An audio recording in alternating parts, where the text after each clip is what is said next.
मेरे पास बहुत कमेंट आते हैं कि भाई साहब हम पेट्रोल गाड़ी लें या डीजल गाड़ी लें, सेकंड हैंड गाड़ी हम खोज रहे हैं, सस्ती गाड़ी खोज रहे हैं। लेकिन कई लोग तो ऐसे कहते हैं कि पेट्रोल लोगे तो ज्यादा फायदे में रहोगे, और कई लोग ऐसे कहते हो कि नहीं भाई डीजल में ज्यादा फायदा है क्योंकि डीजल सस्ता भी आता है और माइलेज भी बढ़िया देता है।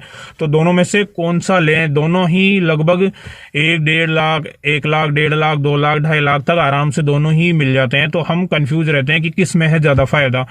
इस प्रकार के मेरे पास बहुत सारे कमेंट आए हुए हैं, तो मैंने सोचा क्यों ना एक वीडियो बना ही लिया जाए आपके लिए। आपका डाउट बिल्कुल क्लियर हो जाएगा इस वीडियो को पूरा देखने के बाद। वीडियो छोटा सा रहेगा पर बहुत नॉलेजेबल रहेगा भाइयों, बहुत आपको जानकारी मिलेगी अगर आप एक सेकेंड हैंड गाड़ी देख रहे हो तो भाइयों डीजल और पेट्रोल में सबसे पहले तो अंतर यह है कि पेट्रोल तुरंत पिकअप देता है। गाड़ी को स्टार्ट करके जैसे उठाओगे ना तो गाड़ी तुरंत उठेगी, वो पेट्रोल का काम है।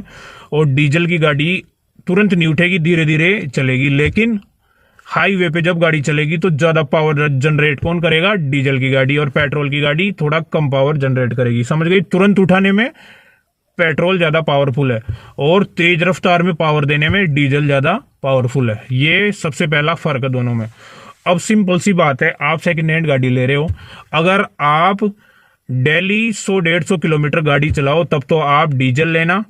और अगर आप डेली 10 किलोमीटर, 15 किलोमीटर, 20 किलोमीटर इतना ही चलाओ तो पेट्रोल गाड़ी लेना। क्योंकि डीजल गाड़ी का मेंटेनेंस बहुत ज्यादा हाई होता है, पेट्रोल का मेंटेनेंस बहुत कम होता है। सर्विस कॉस्ट की बात करें तो पेट्रोल की गाड़ी की जो सर्विस है वो 2,000, 2,500, 3,000 में आराम से हो जाएगी, चाहे कोई सी भी गाड़ी हो वो।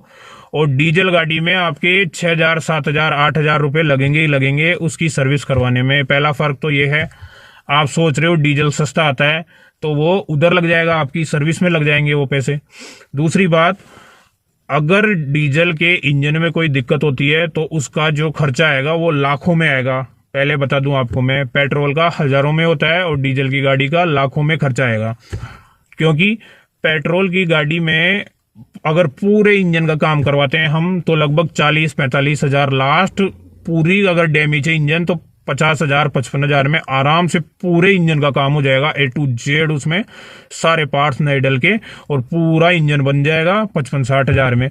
जबकि डीजल की गाड़ी का थोड़ा बहुत भी अगर खराबी आती है ना तो स्टार्टिंग 1 लाख से होगी, 1 लाख प्लस उसमें शुरुआती खर्चा आएगा। थोड़ा बहुत भी इंजन का काम कराओगे तो लाख रुपए तो आपके 100% लगेंगे ही लगेंगे। उसके बाद ऊपर कितने लगेंगे वो तो डिपेंड करता है कि डीजल गाड़ी का इंजन कितना डैमेज है, तो ये ध्यान रखना। और उसमें एक पावर जनरेट करने के लिए इंजेक्टर आता है, वो इंजेक्टर डीजल की गाड़ी में 4 इंजेक्टर लगते हैं। और एक इंजेक्टर डीजल की गाड़ी का जो इंजेक्टर होता है वो लगभग 18-20 हजार का आता है एक इंजेक्टर। तो 4 उसमें डलते हैं। तो अगर मान लो कभी भी वो इंजेक्टर खराब हो गए, चारों इंजेक्टर फेल हो गए, तो 80,000, 1 लाख के तो आपके ओनली इंजेक्टर ही डलेंगे इंजन में। इसके अलावा उसमें अगर टर्बो इंजन है तो टर्बो आपका 20,000 का डलेगा, 15 से 20 हजार के बीच में टर्बो डलेगा। और क्लच प्लेट 10,000 की डलेगी। तो यही हो गए बस 1 लाख रुपए तो सीधे सीधे ही हो गए। फिर बाकी और कुछ खराबी होगी वो तो बाद की बात है। जबकि ये जो इंजेक्टर मैंने बताया है ना, ये पेट्रोल गाड़ी में मात्र 2,000 रुपए में चारों इंजेक्टर आ जाते हैं। 500-500 रुपए में आएंगे, 2,000 रुपए में चारों इंजेक्टर आ जाएंगे। तो इन चीजों को ध्यान में रख के ही गाड़ी लेना दोस्तों, ध्यान रखना।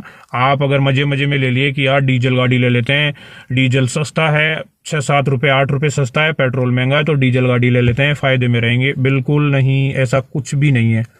डीजल गाड़ी हाई मेंटेनेंस है उसकी। अगर इंजन बदलवाओगे आप नॉर्मली 1-1.5 लाख रुपए खर्च होंगे आपके, कम से कम काम कराओगे तब भी। और वही काम पेट्रोल में 35,000, 40,000, 45,000 तक हो जाएगा। और पेट्रोल की गाड़ी में सर्विस कॉस्ट आता है 2,000, 2,500, 3,000। डीजल की गाड़ी में आएगा आपकी 6-7 हजार, 8 हजार। और एक नॉर्मल सी बात बता दूं जो इतना मायने तो नहीं रखती, फिर भी बता देता हूं कि अगर घर में किसी को भी उल्टी आती है तो वो डीजल की गाड़ी में आएगी ही आएगी और पेट्रोल की गाड़ी में नहीं आती है। डीजल ज्यादा चढ़ता है माइंड में और उल्टी का मन होता है और चक्कर आते हैं। कोई घर में लेडीज को या फिर बच्चों को किसी को भी होता हो तो ये दिक्कत होगी। पेट्रोल में ये दिक्कत नहीं होती। और पेट्रोल की गाड़ी को आप 2 महीने कंटिन्यू खड़ा रखो और स्टार्ट करोगे तो तुरंत स्टार्ट हो जाएगी। जबकि कुछ समय के बाद डीजल की गाड़ी में क्या दिक्कत होती है कि वो डीजल जो है वो जमना शुरू हो जाता है, उससे स्टार्ट करने में दिक्कत होती है। डीजल की गाड़ी को डेली चलाना होगा और स्टार्ट जरूर करना होगा एक दिन में एक बार तो उसको, नहीं तो वो धीरे धीरे इंजन खराब होना शुरू हो जाता है। तो बस यही चीजें ध्यान रखना है। अब आप समझ सकते हो कि आपको कौन सी गाड़ी लेनी है। मेरा ओपिनियन ये है, अगर फर्स्ट टाइम आप गाड़ी ले रहे हो, आपको सीखना है और सेकंड हैंड गाड़ी ढूंढ रहे हो, तो पेट्रोल पे ही जाना दोस्तों। डीजल लोगे तो बर्बाद हो जाओगे, ध्यान रखना।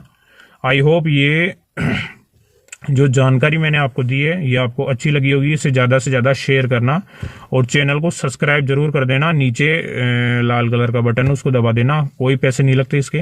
चलिए आज के लिए इतना ही, तब तक के लिए जय हिंद, वंदे मातरम, राम राम सभी ने।